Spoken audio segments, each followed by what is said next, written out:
Salut la team. Aujourd'hui je vais vous présenter mon compte titre. On va faire comme avec le PEA. Sauf que là on va prendre dès le prix d'achat dès que j'ai acheté le prix d'achat. On va pas refaire à l'heure d'aujourd'hui, on va prendre au prix d'achat que j'avais fait. Et je refais pareil sur le PEA parce qu'au final c'est mieux pour comparer les plus-values, les moins-values, la gestion du stress, comment je procède. Parce que c'est sûr que si je repars à zéro, c'est pas pareil. Donc là il y aura des plus-values par rapport au PEA forcément. Parce que l'Amérique ça a bien pumpé cette année. Et puis on finira par un petit article, parce qu'il y a une grosse chute du SP500 hier, moins 2,95% en fin de séance. On expliquera pourquoi. Voilà. Donc je t'invite à t'abonner, liker et partager la vidéo si ce n'est pas déjà fait. C'est pour soutenir et puis pour que la chaîne grandisse, pour donner un peu de force. Voilà, voilà. Donc là, je vous présente mon compte titre sur Trade Republic. D'ailleurs, vous avez le lien dans la description si ça vous intéresse. Vous aurez 30 ou 100 euros, je ne sais plus, d'actions offertes. Moi, j'avais eu Tesla par exemple. On m'avait offert 30 euros de Tesla, ça vaut 106 euros aujourd'hui. Donc voilà. C'est toujours bon à prendre parce que oui, forcément, moi aussi, je prends les codes de parrainage quand je vais sur une application pour faire travailler tout le monde. Donc on commence avec Microsoft. Grosse plus-value sur Microsoft, 90%. J'avais un prix d'achat de 222,37. Donc là, ça remonte pareil, hein, fin 2022. Donc c'était quand les taux continuaient de monter. C'était à la fin de l'augmentation des taux. Donc forcément, le SP500 n'était pas très bien. La politique de la Fed était agressive pour forcément faire baisser l'inflation. Donc, hop, valeur Microsoft. Pareil, on retrouve sur Morning, hein, comme d'habitude. Alors, bon, attendez, je vais juste le supprimer parce que tout à l'heure, j'ai essayé un truc. J'ai essayé, vous savez, le mode où faut joindre avec. Je vais vous montrer que ça va être plus parlant pour vous. On va prendre, je sais pas, ce petit logo. Courtier, du coup, c'est Trade Republic. Sauvegarder. On va mettre CTO. Là, j'avais fait synchronisation avec Trade Republic, mais ça n'avait pas fonctionné. Donc, c'est pas grave. Hein. On va faire manuellement. Microsoft. Hop. Nombre d'actions 9. Et on a dit prix d'achat 222,37. Ouais, c'est ça. Prix moyen, il me semble que c'est ça. Sauvegarder. Plus 97%, ça me met là. Ouais, à 90%. 3818.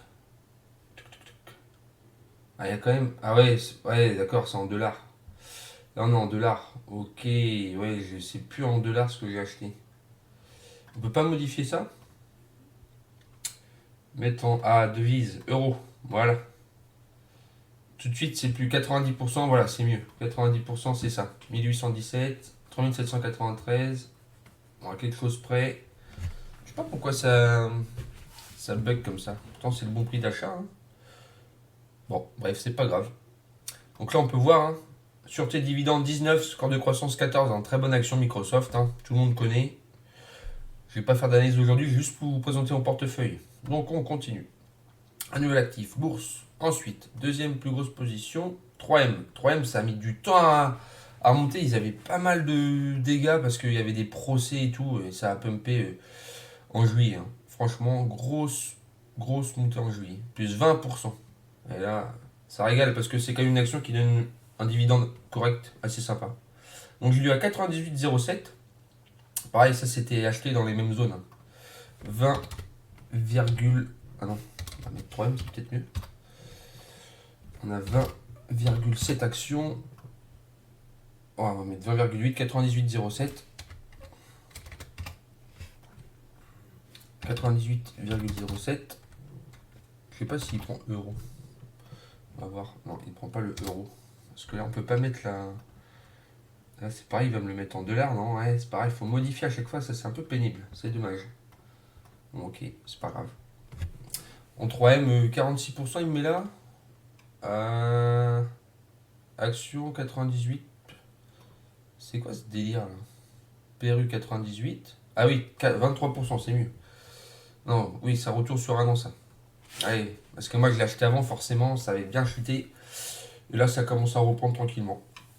Avec un dividende assez sympa, hein, je le rappelle. Pareil, les actions américaines, c'est tous les trimestres souvent, hein, les actions. Dernière position que j'ai acheté, ça c'est Nike. Je l'ai acheté il n'y a pas longtemps. Ça avait sacrément baissé. Je trouvais le prix correct, le PER vraiment sous-évalué cette action. Donc j'ai profité pour prendre une bonne ligne sur Nike à 66,60 €. Hop, 66,6. Oula, c'est le diable ça. Ah, c'est chiant, faut modifier à chaque fois. Sur tes dividendes, bah, 19. Hein. Après, Nike, ça avait chuté, il y avait pas mal de dégâts, mais là, ils reprennent le contrat d'Adidas au niveau du foot. Donc, moi, je suis assez confiant. Hein. Pareil, dividendes sympa, 2% en augmentation. Score de croissance 12, bon, c'est un peu plus bas, forcément. Mais moi, ça me va. C'est une action pour laquelle je crois. J'ai de la conviction dedans, donc je reste dessus. Voilà, dès que j'ai de la conviction, dès que j'ai pas de signaux qui me disent que ça va s'écrouler, hein, je ne vends pas. 28 actions, prix d'achat 74,25. 3. Non, Stanley Black & Decker. Ça c'est pareil, c'est de l'ustensile, hein, je pense que vous connaissez. On a toujours du Stanley dans le Roi Merlin ou autre. Donc 28 actions, 74,25 €. Toc. Et oui, il faut modifier. $. Et oui, sauvegarder. 4% rendement, ça c'est pas mal aussi. Après, là pour l'instant j'ai des actions comme ça, mais des actions futures que j'achèterai sur mon compte titre, ça sera des actions où il n'y a pas forcément de dividendes parce que ça évite de payer des impôts annuellement. Parce que je vous rappelle que les dividendes sur un compte titre sont imposés à 30% avec la flat tax. Après, bien sûr, on peut déduire les frais réels, etc. Mais moi, je les déclare en frais réels pour l'instant. Alphabet, donc Google, hein, je rappelle. Nombre d'actions 10, 84, 90 €. Ouais, pareil, Alphabet, j'ai hésité à prendre plus et un peu dégoûté parce que ça commence à pumper. Retour 100% dessus là. Mais bon, c'est comme ça. Et qui distribue un dividende depuis peu, hein, Google. Alphabet, c'est Google. Hein. Je le rappelle pour ceux qui ne savent pas. C'est vrai que c'est compliqué des fois quand on ne connaît pas. Bon, Alibaba, c'est pareil. Hein. Par contre, c'est chinois. C'est chinois, mais c'est coté, il me semble, au marché américain. Alibaba Group Holding. Je ne sais plus si c'est celle-là. 73,17, ouais, c'est la 13, 14, 73, 17.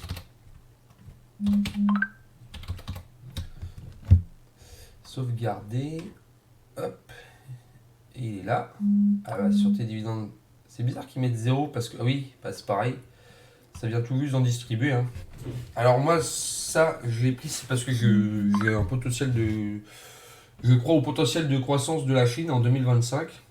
C'est pareil. Moi, la Chine et l'Inde, c'est les deux secteurs, enfin, on va dire graphiquement, que je crois qu'ils vont pumper en 2025. Ah, et Taiwan Semiconducteur, dégoûté. J'aurais dû en prendre plus. Donc, désolé, je suis harcelé. Si ça bip. Alors, Taïwan Semiconducteur. Toc. Donc, on a 6 actions. Un prix d'achat de 79,57.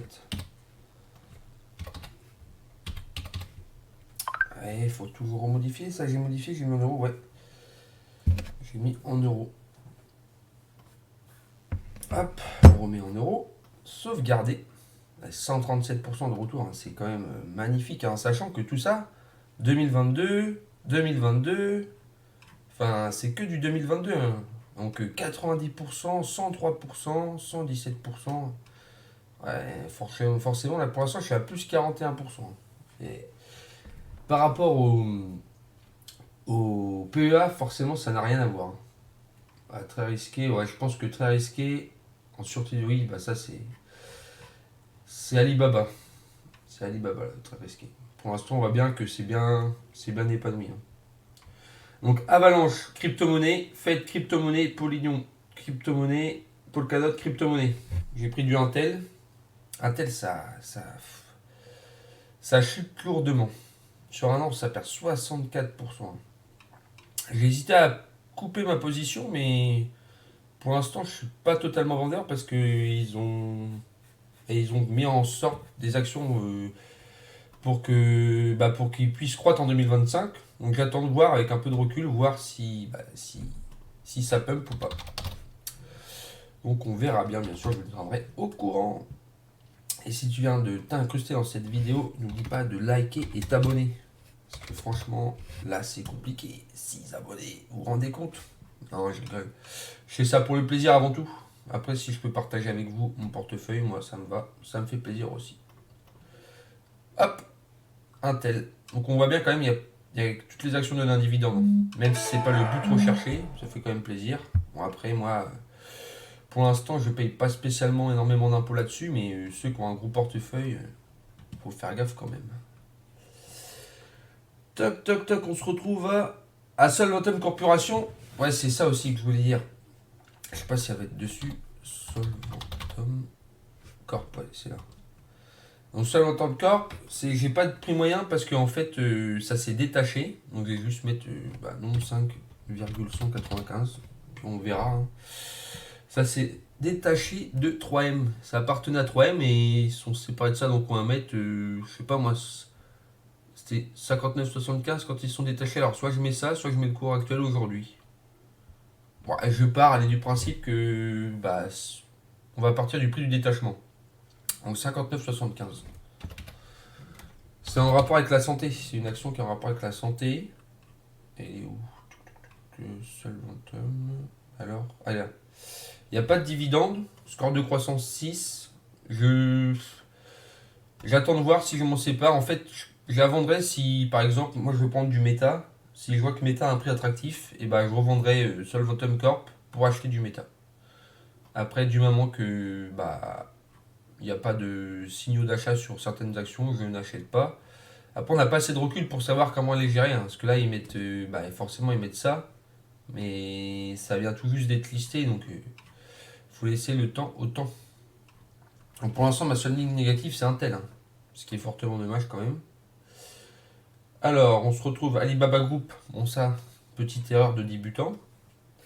Alors, je suis même pas sûr qu'il y a la liste là-dessus. Ouais, parce que tu vois, c'est pas les mêmes prix. Là, c'est 13 euros. Ah, ils vont pas là. Ah, si, ok. Ça marche, elle est là. Donc, Alibaba 19, 13,32 €. J'avais pris ça parce qu'en fait, je l'ai confondu. J'avais pas forcément regardé. Je pensais que c'était celle-là, Alibaba. En fait, Alibaba Group, c'est tout simplement le côté. Comme Amazon, c'est le côté vidéo. Ils ont un système comme ça, vidéo, etc. Pareil, ça, il faudrait que je m'en débarrasse. Bon, comme Solvatum, j'attends de voir une autre action qui m'intéresse, à un prix attractif, et je revendrai même à perte. Je revendrai. Hein. Même s'il donne un petit dividende, mais forcément, moi, j'y crois pas du tout à ça. Il y a trop de concurrence. Et puis, regarde, hein, graphiquement, c'est pas joli. Hein, ça stagne en bas, il n'y a pas de signaux de remontée. Non, c'est pas top. Tesla, c'est l'action qu'on m'a offerte hein, quand j'ai rejoint Trade Republic. Ça fait plaisir quand même. Quand on te donne des trucs comme ça, c'est toujours bon à prendre. Hein. Donc 0,24, on va mettre à 139,44. Bon, je le mets quand même. Hein. Même si c'est vraiment une petite position. Sauvegarder. Tesla, hop, euro. Bon, là, je crois que par contre, à l'ouverture du marché américain, là, j'ai pas regardé, mais ça va quand même fortement chuter. Hein. Il y avait un moins 8% hier hein, sur Tesla, à la fermeture. Et Volkswagen, en fait, il me restait 8 euros à me donner. Je sais même pas si je le mets pour 4 euros. Et je ne le mets pas dans le portefeuille. Bon, allez, si, je vais le mettre quand même. On va faire les choses bien jusqu'au bout. 181,09, 0,04. Voilà. Volkswagen. 0,04. On a dit 181,09. Ça, c'est dégueulasse, ça, comme action. Je sais même pas pourquoi j'ai pris de l'automobile comme ça. Ouais, un rendement de 10%, c'est un rendement, on s'en fout. Bon, on peut voir que par rapport au PEA, on a quand même un score de croissance qui est soit à la moyenne, soit au-dessus. Sauf pour Solvotum, que je vous dis, il n'y a pas assez de recul pour cette action. Mais ça n'a rien à voir avec les actions françaises. On voit bien que les actions américaines, c'est du solide quand même. Un score de dividende, sûreté de dividende, c'est 19, 19. C'est pas du tout les mêmes boîtes. Donc ce qui nous fait un retour de 32%. En sachant que, ouais, je vous dis fin 2022, donc ça va faire 2 ans. 2 ans. Donc ce qui nous fait du 16% par an. Ah, c'est moins bien que le marché, je sais. Mais j'aime bien quand même le système de stock picking. Après 296 € de dividende, voilà. Donc pas de dividendes, très peu, très risqué. Donc voilà. Qu'est-ce qu'on peut regarder? Projection des dividendes. On voit que ça monte progressivement, hein. Si on touche à rien, 7000 en 2064, bon j'espère gagner plus que ça quand même d'ici là. C'est dans 40 ans quand même. Mais on voit que la courbe monte régulièrement. Ça c'est un truc qu'on pouvait retrouver. Diversification avancée, bon ça ne nous intéresse pas plus que ça. Technologie, le pourcentage je ne mets pas. Total 5800, industrie, ok ça marche. Si vous avez des idées d'action, n'hésitez pas, hein. Moi, j'attends pour voir s'il y a un ordre d'achat sur Meta. J'hésite avec Reality Income aussi. Bah, c'est de l'immobilier, c'est pas ouf. Après, c'est beaucoup de dividendes. Donc, je verrai, je verrai. Pour l'instant, de toute façon, j'ai tout mis en crypto. J'attends le bull run de 2025, si il y en a un. On verra bien, hein. Et je vous tiendrai au courant. Je vais faire mon portefeuille crypto bientôt. Donc là, je vais fermer Trade Republic, hein. Je vous dis, il reste 4 cryptos que je ferai un autre portefeuille. Je ferme ça. Mon portefeuille crypto, pour l'instant, il n'y en a que deux. On peut retrouver des positions là. Donc là, au total, pour l'instant, j'ai pas mis le PEA à jour, hein. J'ai pas mis le PEA à jour. Donc j'ai 16 000 euros de CTO, 23 000 euros de PEA et 8 000 euros de crypto pour l'instant. Il n'y a pas toutes les valeurs encore. Il faut que je mette tout ça à jour. Ce qui me fait 47 500 euros pour l'instant de patrimoine, avec ce que je viens d'intégrer, pour un dividende annuel de 1000 euros. Voilà. Bon, après 2%, mais bon, il y a des cryptos et 8 000 euros. Ça, c'est déduit, mais bon, à 1000 euros à l'année, je prends, hein, je prends. Voilà. Donc, je vais juste faire montrer un petit article pour la fin de vidéo par rapport à la chute du SP500, du Dow Jones, enfin tous les marchés américains hier.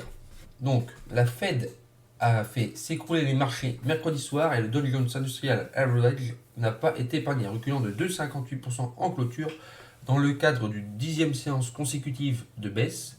Le SP500 quant à lui a plongé de 2,95, hein, ce que je vous disais, et le Nasdaq Composite de 3,56. C'est quand même énorme, hein. Et je vous dis ça, ça s'est fait en une heure. Hein. En une heure, tout a chuté, hein. Ça a été vraiment très vendeur, hein. Même les cryptos, hein, ça a plongé les cryptos, hein. Je vais regarder après si on peut savoir le nombre de personnes qui ont été, comment dire, qui ont coulé avec la chute, hein.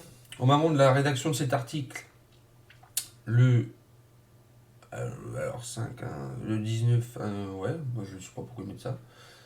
Ah d'accord, le VIX, ouais je croyais que c'est, pardon, le VIX. Indice de volatilité s'affiche par ailleurs en hausse de 75% par rapport à la veille. Tiens, on va cliquer dessus pour voir. Alors le VIX, ouais, là, il a vraiment monté. Là il commence à redescendre tranquillement, mais il reste quand même assez haut, hein. On retombe à novembre. Il faut retomber quand même ouais, cet été, hein. Là, ouais, ça a fortement monté en peu de temps. Hop. Ok. Parmi les actions composantes Dow Jones, selon Amazon, American Express, tous perdu plus de 4%. La seule valeur, hein, oh, ça ne nous intéresse pas plus que ça. La Fed a, comme prévu, réduit ses taux d'intérêt de 25, donc ça tout le monde l'avait pressé. Point de base à la fin de sa réunion de 2 jours. Mercredi, ramenant le taux d'emprunt dans une fourchette de 4,25 à 4,50. Ok. Cependant, plutôt que de se montrer ouvert à d'autres baisses en 2025, c'est ça qui a vraiment fait chuter. Le président Jérôme Powell a souligné que les réductions supplémentaires dépendaient des progrès réalisés dans la lutte contre l'inflation persistante, dont le sort dépendra des changements économiques potentiels sous l'administration entrante de Donald Trump.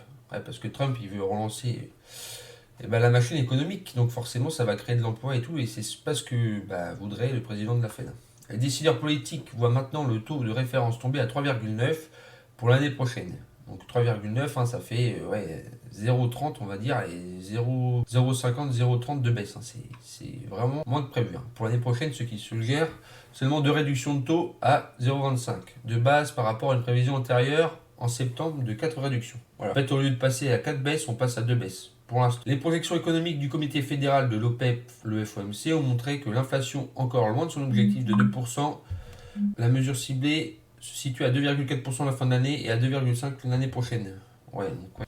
C'est pour ça qu'ils disent que c'est pas forcément sûr qu'il y aura une baisse des... Elle montre également que les décideurs politiques s'attendent désormais à une croissance économique légèrement supérieure et à un taux de chômage inférieur à l'année prochaine par rapport à leur projection d'il y a 3 mois. Dans ce contexte, le baromètre des taux investing.com témoigne désormais d'une probabilité de 91% que la Fed n'abaisse pas ses taux en janvier. C'est quand même énorme, hein, 91%. La prochaine hausse de taux étant anticipée pour le mois de juin. Ok. Plutôt baisse, mais la prochaine baisse.